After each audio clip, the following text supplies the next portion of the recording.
ಸೂರ್ಯನ ಸಂಚಾರದಿಂದ ಏನಾಗುತ್ತೆ ಅಂದರೆ 8ನೇ ಮನೆಗೆ ಬಂದಿರೋದ್ರಿಂದ ಸಿಂಹದಲ್ಲಿ ಸ್ಥಿತವಾಗಿರುವಂಥದ್ದು ಸೂರ್ಯ ಭಗವಾನರು.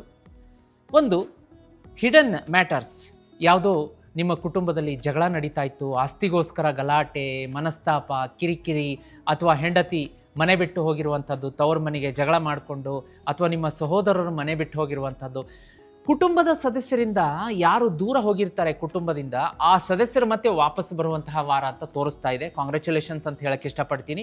ನೀವು ಕೂಡ ಅಷ್ಟೇ ಒಂದು ಸಮಾಧಾನದಿಂದ ತಾಳ್ಮೆಯಿಂದ ಅವ್ರನ್ನ ಬರಮಾಡ್ಕೊಳ್ಳಿ.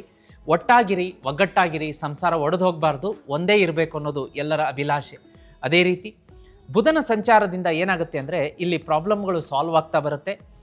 ಹಾಗೆ ಈ ಬರುವಂತಹ ಶ್ರಾವಣ ಮಾಸದ ಸೋಮವಾರಗಳಂದು ಈಶ್ವರನ ಶಿವಾಲಯದಲ್ಲಿ 1 ಲೀಟರ್ ಹಾಲನ್ನು ಈಶ್ವರನಿಗೆ ಕ್ಷೀರಾಭಿಷೇಕಕ್ಕೆ ಕೊಟ್ಟುಬಿಡಿ, ಬಿಲ್ವಪತ್ರೆಯನ್ನು ಕೊಡಿ, ಶುಭ ಸಮಾಚಾರ ಪಟ್ ಅಂತ ಬರುತ್ತೆ.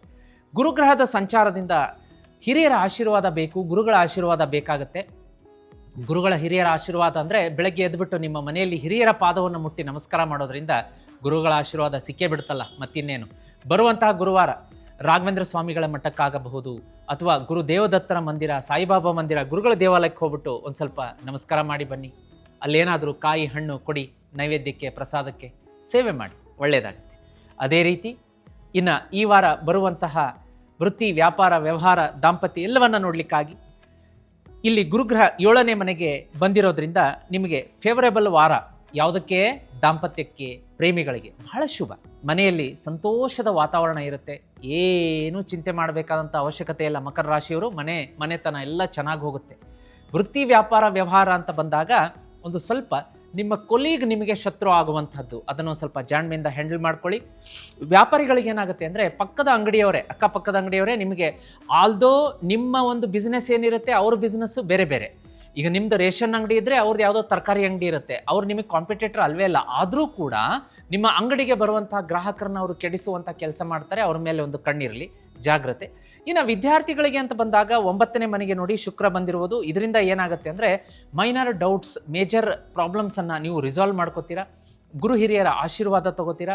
ವಿದ್ಯಾರ್ಥಿಗಳು ಈ ವಾರ ಮಾತ್ರ, ಈ ಮಕರ ರಾಶಿಯವ್ರು ಏನು ಮಾಡಬೇಕು, ನಿಮ್ಮ ಮನಸ್ಸಲ್ಲಿ ಇಟ್ಕೊಂಡು ಕೂತ್ಕೋಬೇಡಿ, ಕೇಳಿ, ಇದು ಆಗಬೇಕು ಕೆಲಸ, ನನಗೆ ಇದು ಯಾಕೋ ಪ್ರಾಬ್ಲಮ್ ಅರ್ಥ ಆಗ್ತಾ ಇಲ್ಲ ಗುರುಗಳೇ, ಮತ್ತು ಹಿರಿಯರಿಂದ ಕೇಳಿ ಅದನ್ನು ರಿಸಾಲ್ವ್ ಮಾಡ್ಕೊಳ್ಳಿ. ಇಲ್ಲ ಅಂದರೆ ಈ ವಾರ ಉಳಿದಂಥ ಡೌಟು ನಿಮ್ಮ ಒಂದು ಫೈನಲ್ ಎಕ್ಸಾಮ್ಸಿಗೆ ಅದು ತೊಂದರೆ ಕೊಡುತ್ತೆ. ಇನ್ನು ಆರೋಗ್ಯ ಅಂತ ಬಂದಾಗ ಏನಾಗುತ್ತೆ ಅಂದರೆ 3ನೇ ಮನೆ ನೋಡಿ, ಶನಿ ಭಗವಾನರು 3ನೇ ಮನೆಯಲ್ಲಿ ರೆಟ್ರೋಗ್ರೇಡ್ ಆಗಿರೋದ್ರಿಂದ ಒಂದು ಸ್ವಲ್ಪ ಅಕೇಶನಲ್ಲಿ ಎನರ್ಜಿ ಲೋ ಆಗುತ್ತೆ. ಯಾಕೋ ಸುಸ್ತಾಯ್ತಪ್ಪ, ಸಾಕು ಅನಿಸುತ್ತೆ, ಈ ಕೆಲಸ ಮುಗಿಸೇ ಬಿಡೋಣ, ಇಲ್ಲಿಗೆ ಬಿಟ್ಟೇ ಬಿಡೋಣ, ಅರ್ಧಕ್ಕೆ ಬಿಡೋಣ, ಬೇಡ. ಆದರೂ ನೋಡಿ ಶನಿ ಭಗವಾನರು ಇಲ್ಲಿ ನಿಮ್ಮನ್ನು ಆ ರೆಟ್ರೋಗ್ರೇಡ್ ಆಗಿ ಒಂದು ಸ್ವಲ್ಪ ಎನರ್ಜಿ ಲೋ ಮಾಡ್ತಾ ಇದ್ದಾರೆ. ಮತ್ತು ಅವ್ರು ಏನು ಬಯಸ್ತಾರೆ ಅಂತಂದರೆ ಶಿಸ್ತು. ಆ ದಿನದ ಕೆಲಸ ಆ ದಿನಾನೇ ಆಗಲೇಬೇಕು, ಕೆಲಸದಲ್ಲಿ ಶಿಸ್ತಿರಬೇಕು ಅಂತ ಬಯಸೋರೇ ಅವರು. ಮತ್ತು ಅಲ್ಲಿ ಅವರೇ ನಿಮಗೆ ಇಲ್ಲಿ ಎನರ್ಜಿ ಲೋ ಮಾಡ್ತಾ ಇದ್ದಾರೆ. ಸೊ ಇಲ್ಲಿ ಟ್ರಿಕ್ಕಿ ಇರುತ್ತೆ. ಹಾಗಾಗಿ ನೀವೇನು ಮಾಡಬೇಕು, ಅವತ್ತಿನ ದಿನದ ಕೆಲಸ ಮಕರ ರಾಶಿಯವರು ಅವತ್ತು ಮುಗಿಸ್ಲೇಬೇಕು. ಮತ್ತು ಬೆಳಗ್ಗೆ ಎದ್ದು ನಿಮ್ಮ ಬೆಡ್ಶೀಟು, ಬೆಡ್ ಸ್ಪ್ರೆಡ್ಡು, ಪಿಲ್ಲೋ ಎಲ್ಲ ಕರೆಕ್ಟಾಗಿ ನೀಟಾಗಿ ಇಡಬೇಕು. ಇಲ್ಲಿಂದನೇ ನಿಮಗೆ ಶನಿ ಗ್ರಹದ ಒಂದು ಅವಕೃಪೆ, ಅವದೃಷ್ಟಿ ಸ್ಟಾರ್ಟ್ ಆಗುತ್ತೆ. ಇದನ್ನೆಲ್ಲವನ್ನು ರೂಢಿಸ್ಕೊಳ್ಳಿ. ಮಾಂಸಾಹಾರ, ಮದ್ಯಪಾನ, ಆಮೇಲೆ ತಾಮಸಿಕ ಹೆಚ್ಚಿನ ವಸ್ತುಗಳ ಸೇವನೆ, ಈ ಎಸ್ಪೆಷಲಿ ಈ ಶ್ರಾವಣ ಮಾಸದಲ್ಲಿ ನಾನ್ ವೆಜ್ ಸೇವನೆ ಮಾಡಲೇಬಾರ್ದು ಅಂತ ಎಲ್ಲ ಕಡೆ ಪ್ರತೀತಿ ಇದೆ. ಇದಕ್ಕೆ ಸ್ಟಿಕ್ ಆನ್ ಆಗಿರಿ.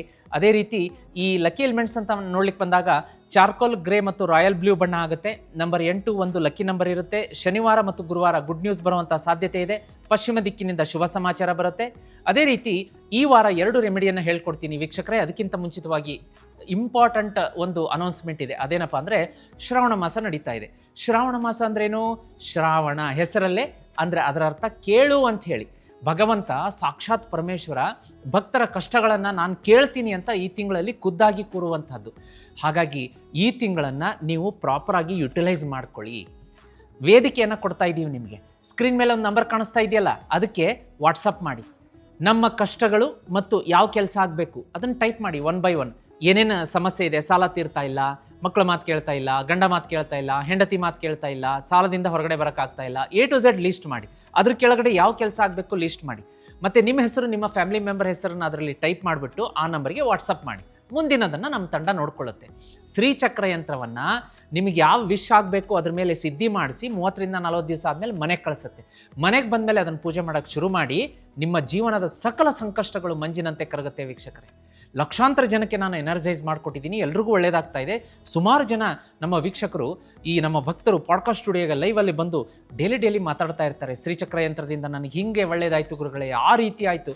ನಮ್ಮ ಊಹೆ ಮೀರಿ ನಾವು ಏನು ಅಂದ್ಕೊಂಡು ಅದನ್ನು ಎನರ್ಜೈಸ್ ಮಾಡಿಕೊಟ್ಟಿರ್ತೀವಿ, ಅದರ 1000 ಪಟ್ಟು ಅವ್ರಿಗೆ ಒಳ್ಳೇದಾಗ್ತಾ ಇದೆ. ನಾವು ಅದನ್ನು ಇಮ್ಯಾಜಿನೂ ಮಾಡಿರಲ್ಲ. ಈಗ ಫಾರ್ ಎಕ್ಸಾಂಪಲ್ ಅವರು ಒಂದು 10 ವಿಷಯಕ್ಕೆ ಅದನ್ನು ಎನರ್ಜೈಸ್ ಮಾಡ್ಕೊಂಡಿರ್ತಾರೆ. 11ನೇದವರು ಕಾರ್ ವಿಷಯ ಬರ್ದಿರಲ್ಲ, ಅವ್ರ ಮನೆಗೆ 4 ತಿಂಗಳಲ್ಲಿ ಕಾರ್ ಬಂದ್ಬಿಡುತ್ತೆ.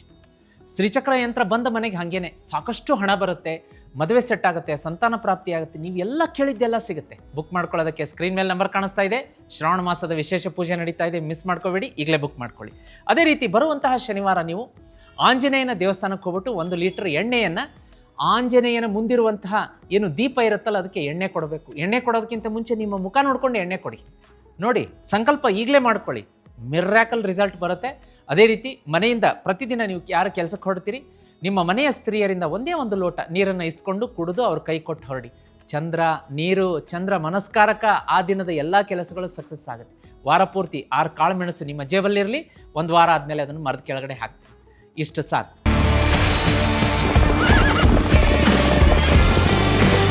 ಜೀತ್ ಮೀಡಿಯಾ ನೆಟ್ವರ್ಕ್ ಎಂದೆಂದಿಗೂ ನಿಮ್ಮೊಂದಿಗೆ.